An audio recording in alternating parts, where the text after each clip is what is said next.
Say this though, I save that word for very special moments. Piece of fucking shit. And that is what he is.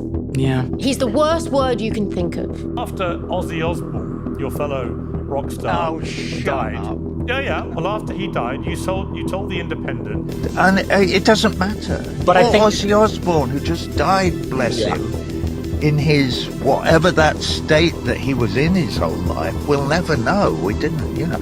Although he was all over the TV for hundreds of years with his idiocy and nonsense. I don't understand why. Excuse me. When Ozzy Osbourne has just died, why would you trash him like that? The music, I have no idea. I couldn't give a don't care about Black Sabbath. I never did. Waters looked strangely hollow when confronted with grief.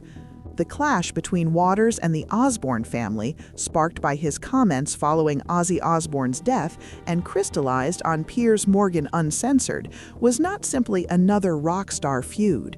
It became something more revealing, a moment where Waters' long-cultivated image as a fearless truth-teller collided with the limits of his own empathy, consistency, and self-awareness. Those comments, I'm not denying that I said them, came in the middle of a long interview. You still said called them. The Independent Inc. It makes no difference where you said. Hang on, in the middle of an hour and a half long interview. So what? And we were smiling at.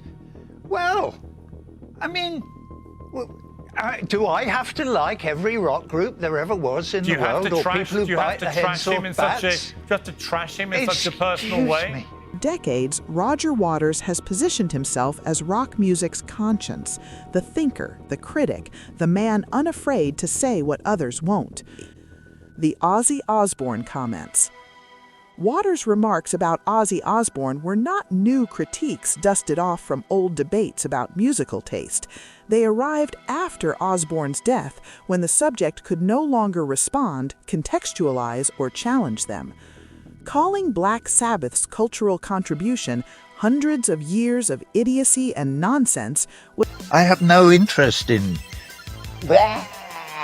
biting the heads off chickens, or whatever they do. I couldn't care less.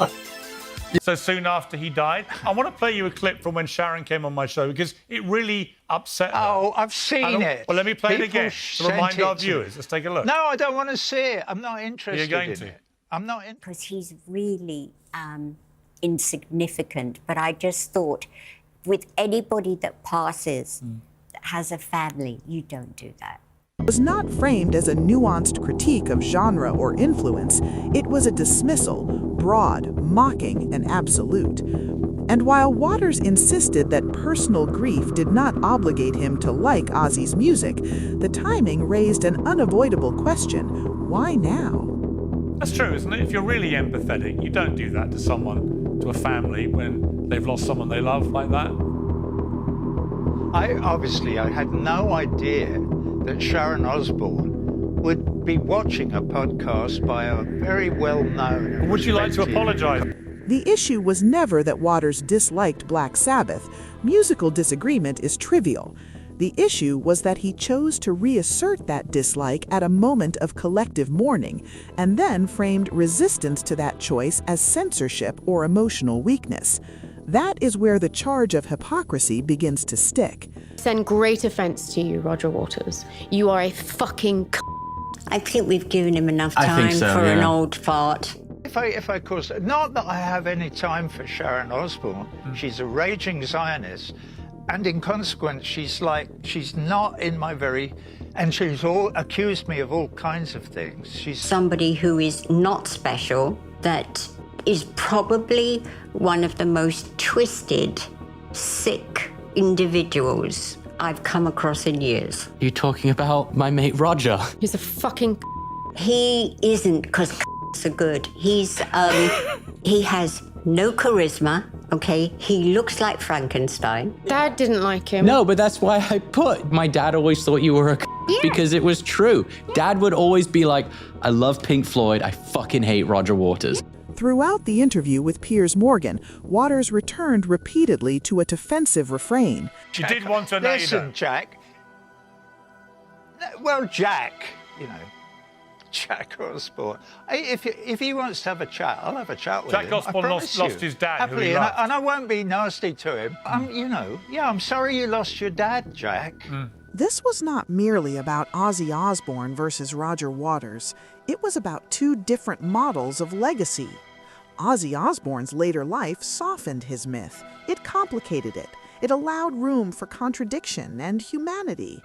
Roger Waters, by contrast, appears increasingly trapped inside his own self-conception, certain of his righteousness, dismissive of dissent, and resistant to emotional accountability. The night before he passed, he,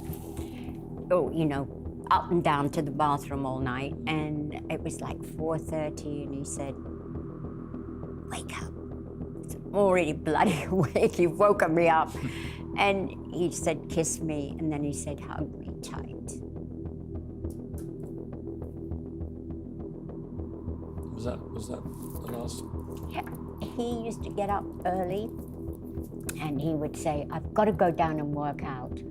And he went downstairs, worked out for 20 minutes and passed away. He just had a heart attack. Yeah. One legacy expanded with time, the other narrowed. Toothless, not because he was challenged, but because he refused to listen. I want to talk about. So you don't Sharon regret Osbourne. the things you said about Ozzy Osbourne and the hurt that caused his family? Piers, I regret nothing in life except that I haven't been more successful in getting people to understand how important it is that we as a human race recognize and empathize with all our brothers and sisters all over the world and make certain that they have equal human rights one with another under international law. Roger Waters was not silenced. He was not censored. He was not bullied into retreat. He was simply unconvincing. And in a moment that demanded humility, or at least restraint, he offered neither. I want to play you a clip from when Sharon came on my show because it really upset her. Oh, I've seen it. Well, let me play it People again to sent remind it our to- viewers. Let's take a look. No, I don't want to see it. I'm not interested You're going in to. it. What remained was posture without persuasion, critique without care. To stand alone is sometimes brave, but sometimes it's just lonely. And in that studio, under the quiet pressure of his own words, Roger Waters did not look dangerous or defiant. He looked toothless. Race, recognize and empathize with all our brothers and sisters all over the world and make certain that they have equal human rights one with another under international law. Yeah, The but- Osbourne family, no, I'm not that interested in No, that's fine. So you're big on empathy, right to the point it's a grieving family, and then you couldn't give a shit. Roger Waters, thank you very much.